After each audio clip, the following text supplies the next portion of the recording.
So there we were, taking on water. The boat was sinking. It was me, my brother-in-law, and my dog, Rowdy. And with that said, I'm going to take you to the beginning on how it all started. So we were camping at Oconee Point in Seneca, South Carolina on Lake Hartwell. Earlier that day, we had taken a trip out to Cemetery Island. Some of you may have seen that video. It's the video right before this one. I haven't been able to post anything since because, well, my boat's been incapacitated. But anyway, we went out to Cemetery Island. We came back. It was our last day. We'd been there a week. And I was going to take my wife out for like a sunset ride, you know, the last night we were there. And my brother-in-law suggested going down around the point where my niece and her little boy and her boyfriend were camping and take them for a ride, pull them around on the tube. This was, you know, late evening before the sunset. And it's okay, let's go. So we take off and we get out there and we ask them if they want to go for a ride. They come out, yeah. We got the tube, and it wasn't the tube that you technically pull riders on. That one was already packed up, so we just used a regular tube. It's kind you buy from Walmart, Intex or something like that, some brand like that. And they got out there, a little piss poor planning. They got out there, got on the float, her and her little boy. And he had his little life jacket on. Everybody was safe. Nothing to worry about there. We were in about 15 foot of water. And I go to the back of the boat to try to tie a rope to that tube because I was just going to pull them around a little bit and I wasn't going to go fast or anything. Anyway, I get to the back, and the way the transom is made on this boat, it comes across, dips down, comes up, goes back down, comes back up. Part sticking up, that's where the motor is mounted because it's a larger motor. It's a taller motor for that type of boat. So when they got it worked on, they had to raise that piece up. Anyway, so when I'm on my knees at the back, bending over, trying to tie the rope onto the tube, my brother-in-law, who usually sits in the front of the boat, he comes to the back, you know, to try to help out. We're not thinking about it.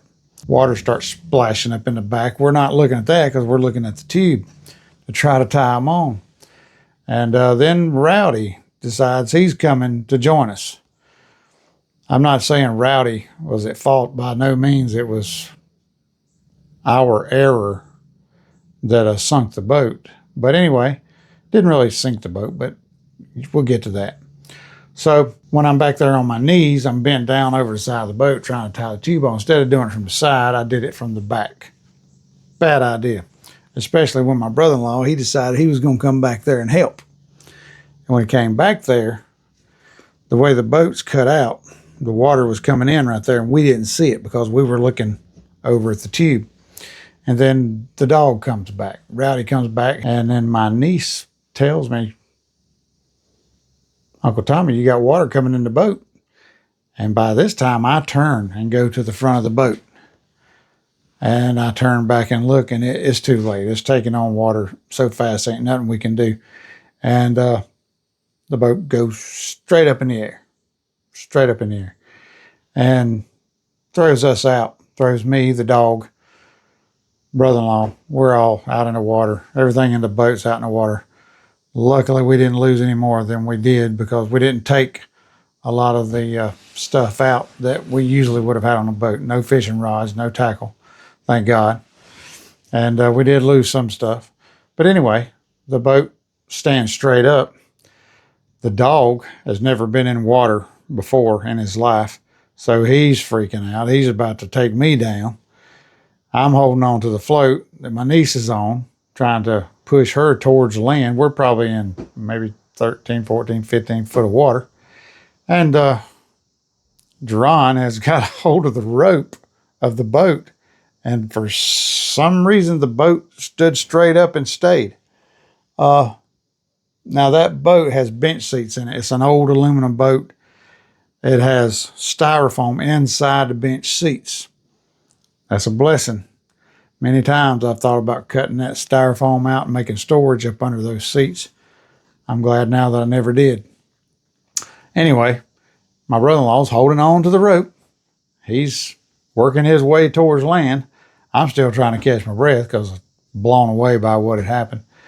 And my niece makes a comment about let the dog go, because I've got my arm wrapped around the dog by this point, trying to save him, not thinking he's probably good on his own. So I shove the dog off of me. I push her away. I grab a hold of a box I had on the boat that floats. Pretty dramatic, more dramatic looking than it actually was. So I'm holding on to it. I can tread water. I'm not much of a swimmer. So I'm holding on to the to the box. My brother-in-law's got the rope off the front of the boat.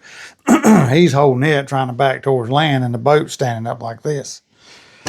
So the dog ends up getting the ski rope, or the rope for the tube, wrapped around him. So he's kind of tangled up in it, but he's making it back towards land. And my niece's boyfriend is on land, and he grabs a hold of that and starts helping pull that in. So the boat gets to a point where it's not moving anymore. I'm getting to where I've got my feet touching bottom, so that's good. Couple of scratches, nothing serious, nobody really injured bad. And my brother-in-law tells me the boat ain't moving anymore. So come to find out, when the battery came out, the battery that was still attached, not the one that wasn't, because we lost it. The one that was still attached, it was hanging by the cable and it was dragging the bottom of the lake. The gas tank hanging straight down, and the motor was dug in the mud. So by this time, my niece had called my wife, who was down around the corner, other end of the campground. I done called her and my aunt. They came down. By this point, we got to get this boat straightened out. So the boat's still standing up. So we have to tilt the boat over upside down. We get it upside down. Would have loved for it went the other way, but it wasn't going that way. And then it suctions down to the water. And there can't lift it. It's done got sucked down to the surface of the water. Got the gas tank loose. Battery, it was still connected. So between me, my brother-in-law, my wife, who had just gotten there, my niece, I guess you'd call him my nephew, and my niece's boyfriend, we all got down one side of the boat and we broke it free, flipped it over. Flipped the boat over, got it back up. Then we start scooping water out of it, or whatever we can, get the water out of it. Luckily, the trolling motor was wedged in. Now, fun fact, when we got ready for this camping trip, we took the trolling motor, just one that you can take off and on, and had it wedged in. My brother-in-law had it wedged in between the front and the first bench seat. And I made a comment then. I said, I don't like that thing being wedged in there. You're going to tear it up. And he said it'll be fine. Well, I'm glad it was wedged in because it didn't come out of the boat. So that was wedged in. So we was able to pull it out, hook it to the battery, and then operable, we could get the boat moving again. Now, we took the boat back around. I rowed it back around the point, which was a couple of 3 football fields away, around the point back to our campsite. It was all worn out. My wife made sure the whole campground knew how upset she was that nobody offered to help pull the ropes while they stood back into the shadows of the trees and watched. Probably recording, but we haven't seen anything on social media pop up yet. Thank God. I don't want to relive that as far as watching it. So by the time I get back around to the other side, I get this bright idea. I sit down, I get my wind back. I get this bright idea. That boat's going to crank today. And I went out there and I cranked the boat. I made a big circle with it. Went around for another big circle. And didn't make it back around the other circle. I had done sucked water up into the motor. Stupid. But I did it. Not thinking. Just too upset about the boat. Now, in this, we lost a battery. Pretty good. It's used battery. Pretty good battery. One battery got lost. This is stuff that I know I lost. I lost navigation lights. I had one of those sets that you can hook up with AA batteries for the front and the back for traveling at night. I had that kit, had them all powered up and ready to go in case I need them. Never used them, but they came out of it. I want to say I lost my brother-in-law's fish light to bring bait fish up. I want to say I lost that. And maybe a few other things, but luckily, all the fishing rods were still on the bank back at our original campsite. All the tackle box, I had 3 tackle boxes, and one tackle box I have is a prize tackle box. It has all my Papa's lures that he had. And I had them down there, and I take them out all the time fishing, and I never use them because I'm scared I'm going to lose one of them. But luckily, that box wasn't in there. I think I may have lost, now that I think about it, I think I may have lost my big net. Maybe. Maybe not. I have to check on it.